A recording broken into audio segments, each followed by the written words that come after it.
Yeah, I wanted to ask you about these or so-called free trade agreements, and of course the TPP in particular. Now that it's been released, November the 5th, several thousand, over 5,000 pages of, well, quite frankly, legal jargon.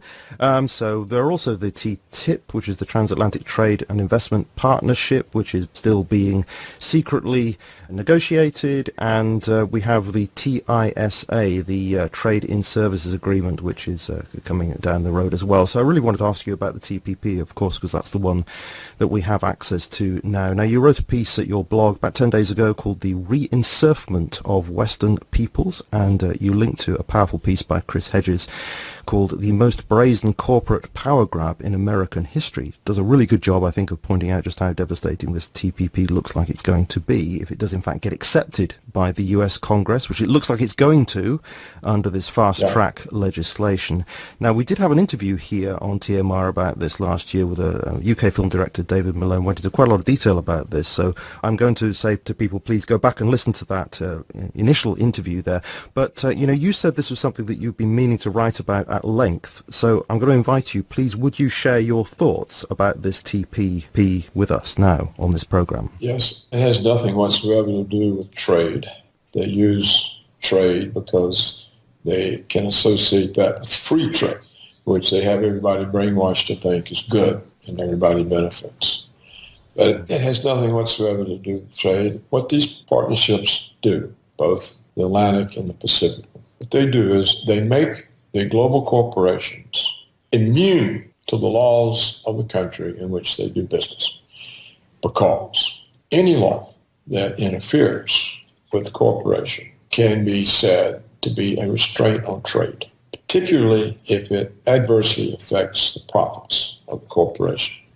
So what these partnerships are and are intended to be is to make corporations immune to the law of sovereign countries. Indeed, further, it puts the sovereign countries under the control of corporate tribunals who can rule, for example, that the French laws against GMOs are restraints of trade, and these corporate tribunals are higher law than the French government and can fine the French government for these laws, can sue the French government for these laws. Anything that interferes with the profit of a global corporation is defined as a restraint on trade, illegal, and the sovereign, so-called sovereign government responsible is subject to retribution, financial retribution from the corporate tribunals who sit above the sovereign law of the countries. That's what the partnerships do. Why would anyone agree to this? Because they're paid off. Every one of the negotiators was paid off. You linked to a very remarkable article by Paula Casala in Op-Ed News from 20th of June, and she lists the data here about who was paid what. And there are representatives who voted yes, were paid, she says, $197 million. For the no's, they were paid $23 million. So it's very clear where the weighting is on that one. Well, that is about the fast-track decision that Congress made. And this is about the payoffs in terms of political contributions to the re-election funds of the representatives and senators paid by the corporations that favored the partnerships. And the small amount of money that was paid to the people who voted against it, these are from environmental type organizations opposed to GMOs and that sort of thing. And so, yes, the Congress was paid off with political contributions to grant the fast track. And what fast track means is it means that the U.S. trade representative, that is a corporate agent, can make the agreements with corporate agents of the other countries in secret. And then when the agreement is made, they go to the respective legislatures of the various countries involved in the agreement to be voted on. And of course, then they'll all be paid off again to vote for it. The payments I was referring to in our conversation now is that each of the representatives from the countries who were negotiating with the U.S. trade representative, they were paid off. And that's how you get a situation where countries agree to give away their sovereignty to corporations. It's impossible for this agreement to go through as they are constructed and not have the loss of the sovereignty of the countries to the corporations. That's what the purpose of the agreement is. It's to make corporations the rulers of the countries. All the other talk is beside the point, and there are many things to get upset about. But to talk about all these other things, it screams what the real thrust is. And the real thrust is that, for example, as I said, the French GMO laws have to be struck from the book. And any other laws that interfere with what corporations want to do. The real engine of this seems to be the ISDS, the investor-state dispute settlement clauses that are embedded in this.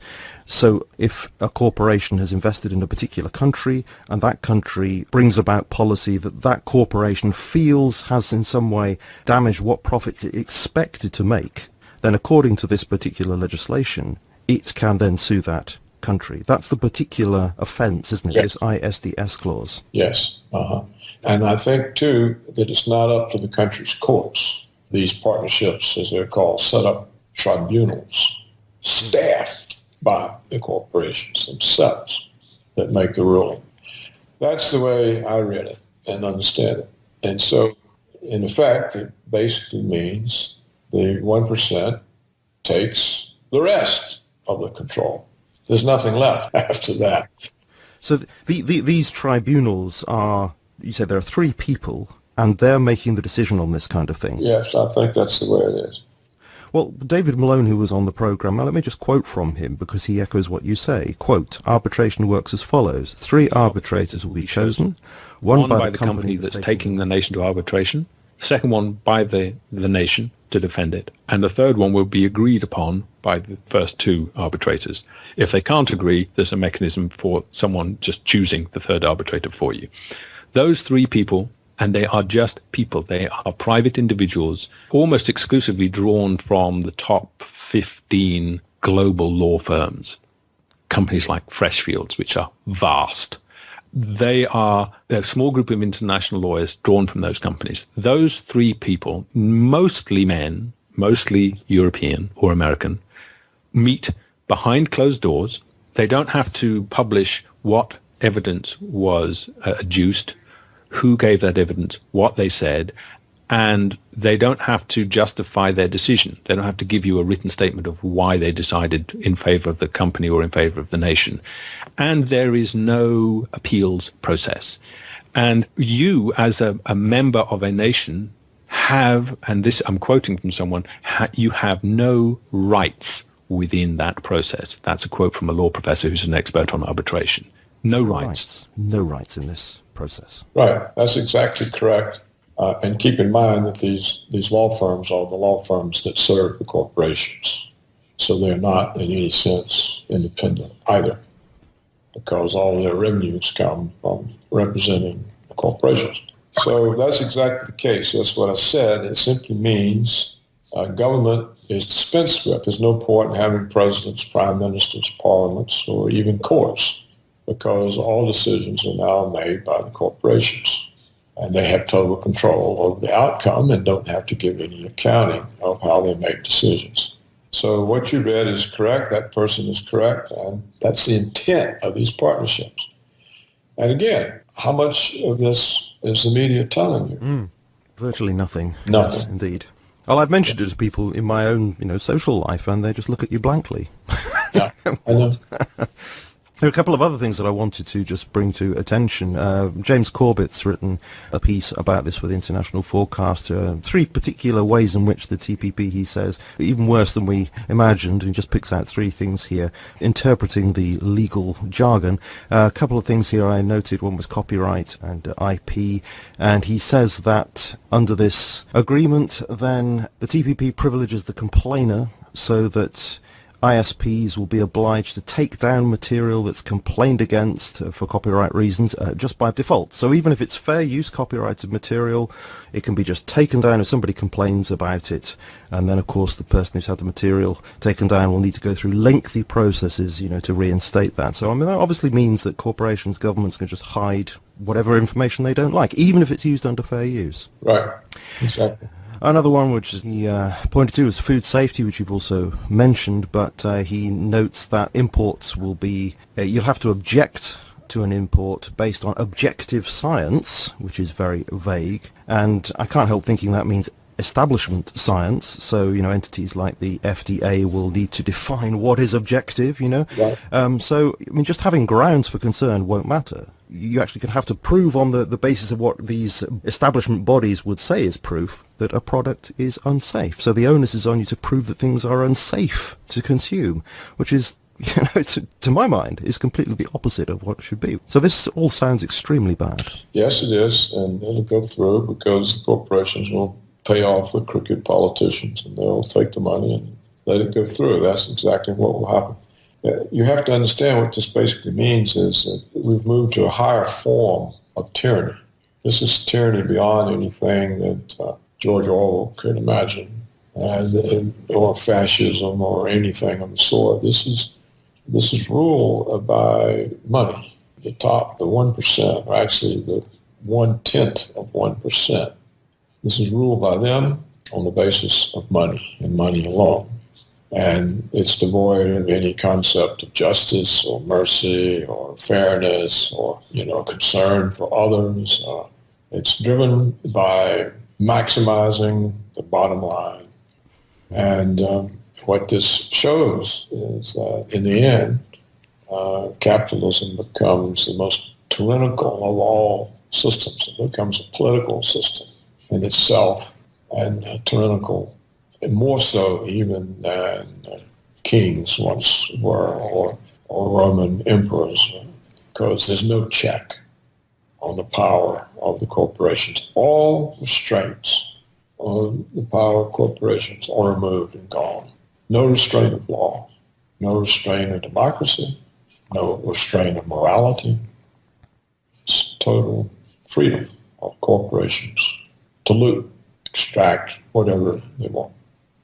What do you make of the, I think, rather lame claim that this is going to be good for people's wages and then for employment? It's a lie, like everything else. It's just another lie. I mean, it does seem to me to be implausible. I would have thought that it would lead to more and more offshoring, more unemployment, and, downward pressure on wages because of international competition. Well, the corporations can rule that minimum wage laws adversely affect their products and have to be repealed.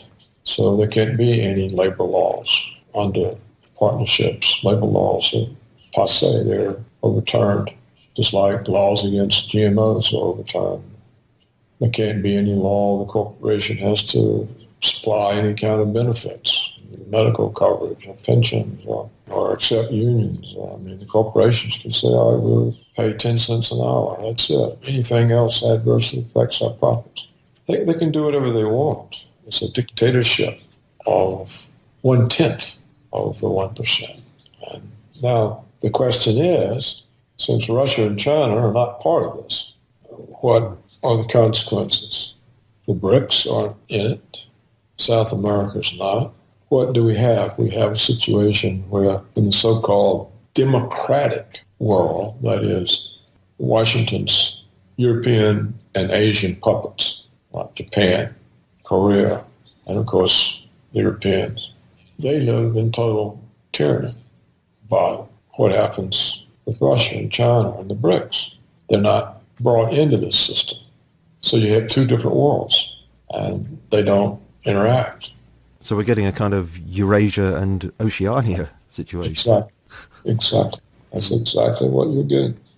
And of course, you can't talk about this or get any discussion because the corporations don't want the media to talk about it. If they do, they pull their advertising, the media dies. So the corporations have the same control over the media that governments do. You see, in the United States, 90% of the media belongs to 6 mega companies. The value of the companies is their federal broadcast licenses and their advertising revenues. If they go against the government, the federal broadcast licenses might not be renewed, in which case companies worth billions and billions of dollars fall to zero net worth.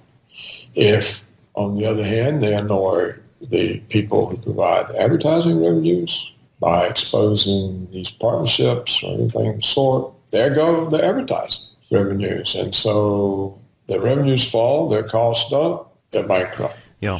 So the media essentially the Western media has no independence. None. Yes, it's Noam Chomsky, isn't it, who describes corporations as being psychopathic in structure, and it looks to me as if they're somehow sort of projecting that psychopathy onto the whole globe, really, as just a sort of a structural reality of their existence. It doesn't need a huge conspiracy to bring this about. If that's what corporations are like in the way they actually function, then if they go global, then they do that to the whole world. Exactly. Mankind faces enormous number of crises about which people are essentially ignorant, have no idea, and you can't tell them. Certainly the media will not tell them. Well, of course, the alternative media can, but then, of course, it's very easy to say, well, we'll dismiss the alternative media because they're just a bunch of conspiracy theorists. Right. They're conspiracy theorists. That's right. The other thing I did want to ask you just very briefly about is the TISA, which sounds really quite frightening in its own way, where service industry is going to be liberalised so that governments are going to find it harder and harder to actually provide public services. And I've read that the US Postal Service is most likely to become privatised in various ways. Now, I turned to the European Commission's website to see what the EU is saying about this, and this is what they say, that education, health, social services, water, TV, and of course justice, police, etc., are going to be protected in various ways. And they're very positive about that. It's a sort of Q&A. Will this be affected? Will that be affected? They say, no, don't worry about that kind of thing. But, I can't help but fear, when you give these definitions, education won't be affected, that's okay. Governments will still be able to provide that. It's so vague that there may be all sorts of services within education that could be privatised, that I'm not sure where this begins and ends, So my fears are still for those very areas that they say are going to be protected. I mean, what do you feel about that? Do you think even those areas are under danger? Yes, I do. We just look at the extent of privatization within the United States military. All sorts of functions that used to be performed by the military itself are now performed by highly paid private enterprises. Look at the enormous amount of privatized prisons in the United States. We now have a massive number of privatized prisons. The contracts require that the prisons be kept full. The inmate population is leased out to private companies for tiny wages, 69 cents an hour, stuff like that. These prison populations are employed producing all kinds of things, military gear, customer service work for corporations. Some of them are making components for Apple Computer.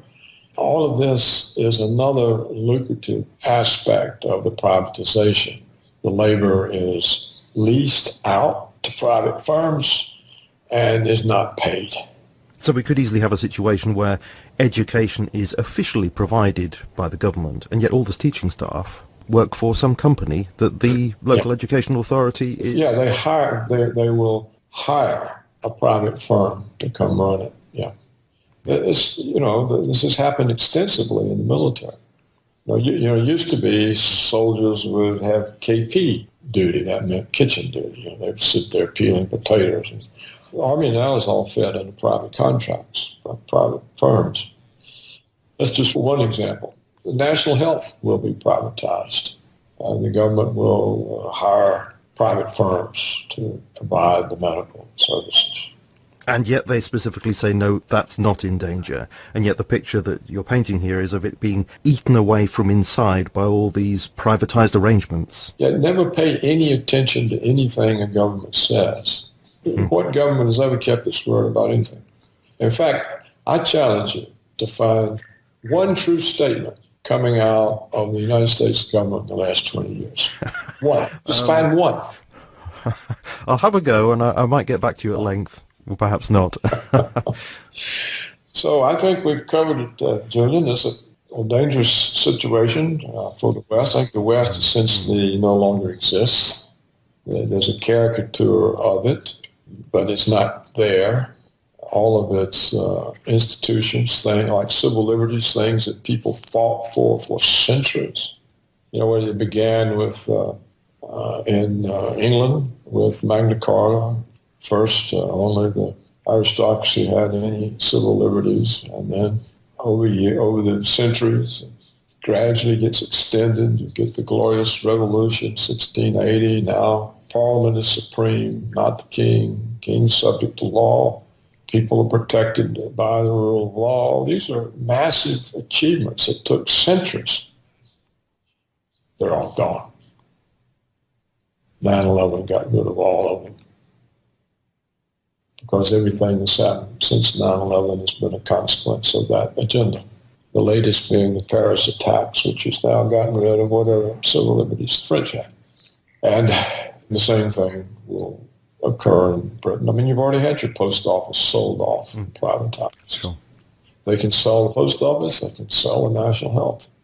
So how can the corporations make money when all the jobs in the West are offshore and nobody has any money? Because in the United States, the real median family income has been falling for years. So where is the consumer demand? How do you make money? You can't. The way the corporations make money now is they appropriate tax revenues. The government hires them to perform public functions and pays them with tax revenues. It's the only way corporations can make money. The banks can make money by extracting economic rents, capitalizing them into debt obligations, and collecting interest. But nobody else. There's no other way you can make any money. And if you've got any savings, how can you make any money in your savings? You've got zero interest rates, negative interest rates. Stock markets, which are, you're going to be crazy to be in there because it's all a house of cards. It's a gambling casino. Nobody can make money. The corporations can't make money. And so they're moving into being paid to perform public operations out of tax revenues. They pay tax revenues. So you've had cities like Chicago that sold off the revenues of their parking meters. And so now some group wants to have a parade in Chicago. They can't get a permit because Chicago can't close a street because if it closes the streets, the private firms that own the parking meters can sue them for loss of revenues. So all of these things are already happening. Yeah. The picture that you're painting here actually ultimately fits very much with what Patrick Wood talks about technocracy, that essentially we're ultimately looking at a power grab, a takeover of everything, so that nobody is going to be able to do anything but by the say-so of these corporate fascist entities, which are identical, really, with government, just power bases, and that's it. Yeah, they become the government. Like we said, the partnerships make them the government. They're higher than the government. They just own everything. They own the right to make all the decisions. Courts disappear, parliaments disappear. Who needs a president or prime minister? You have a technocrat instead. Well, you have corporations ruling from the standpoint of their bottom line. Sure. So we've covered the waterfront. The people need to know this. I'd like to know if your readers actually believe what we are telling them. I'll let you know. One last thing I will ask you is, do you think there's any chance that the TPP will not go through, or do you think it's just fait accompli? I kind of think the French would have protected their food because that's important to them, and that they would have probably blocked it or at least gotten some kind of concession. It might have been a fake concession full of loopholes. But now with these Paris attacks and the way that's playing out, I think that people are just now going to be swept along with whatever comes. I don't think that the Western people are up to the challenges that they face. So you think the TPP will be fast-tracked through, and that'll be that? Yeah, it will. That's what I think. So, I mean, if that is the case, then what is left for us? I mean, is it just a case of organising boycotts of products and targeting, where you put your investment, and consumer unions, depositor unions, fighting back with your pound and your dollar? I mean, is that all we're left with? I don't know. It may be that if you boycott something, you're adversely affecting the profits and you may get sued. It's hard to know. I don't think anybody will have any rights but the corporations. Yeah. So probably you can't do anything. And the real question is whether the Russians and Chinese will get caught up in this. Their economists they're the same as ours. They're all these neoliberal people. And what neoliberal economics does is justify the right of private property to exploit and loot. That's all neoliberal economics is. It's a justification for corporate rule and looting. And so and the Russians, they want to be part of the West. So they can be folded into this just from their own misplaced aspirations. The Chinese, I don't know. They want to be rich too. They like all this billions and being billionaires. And it's unclear whether they'll be rolled into it as well. Russia has these oligarchs, these billionaire oligarchs that are essentially, as far as I can tell, independent of the government. And Putin has not reined them in. I would have thought by now he would have dispossessed them because it's an unfriendly power source. They have adverse effects on Russian economic prospects. They probably have political power that can be used against them, against the Russian state. They probably are allies with globalism. These billionaire oligarchs in Russia, they're probably allied with Washington and London. And yet they're there. Nothing happens to them. What they have, they stole, and they should be nationalized, dispossessed. In fact, they probably should be put in prison. But nothing happens. So I don't know. I think, all said something about the future being a boot in the human face forever. And this may be the worldwide result, may be where we're all headed. So that may be the face of what has been called for so many years, but now we're justified perhaps in calling the New World Order. Yeah, it's the boot in the human face forever. In other words, you can't get it off. You can't. There's no more revolt. But you think there is a chance that it won't go there because of the other side of the equation, the BRICS side of the equation? If they have the realization, I'm not sure they do. And if you look at history from the 19th and 20th century, the dominance of the West, and everybody looks to the West. And Putin seems to be a leader capable of decisions, but he also has these inclinations to be accepted in the West and cooperate with the West, and he keeps calling his deadly enemies his partners. I mean, we've made it completely clear we want to destroy him. We even had former CIA officials call for his assassination, and John McCain called for his death, and he still talks about his American partners. For long after the fall of Rome, all the barbarians still sort of worship the Roman empress.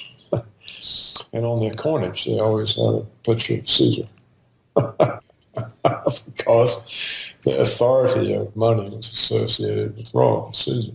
You have these coins from the barbarian kingdoms that followed Rome, and they've got Caesar on them.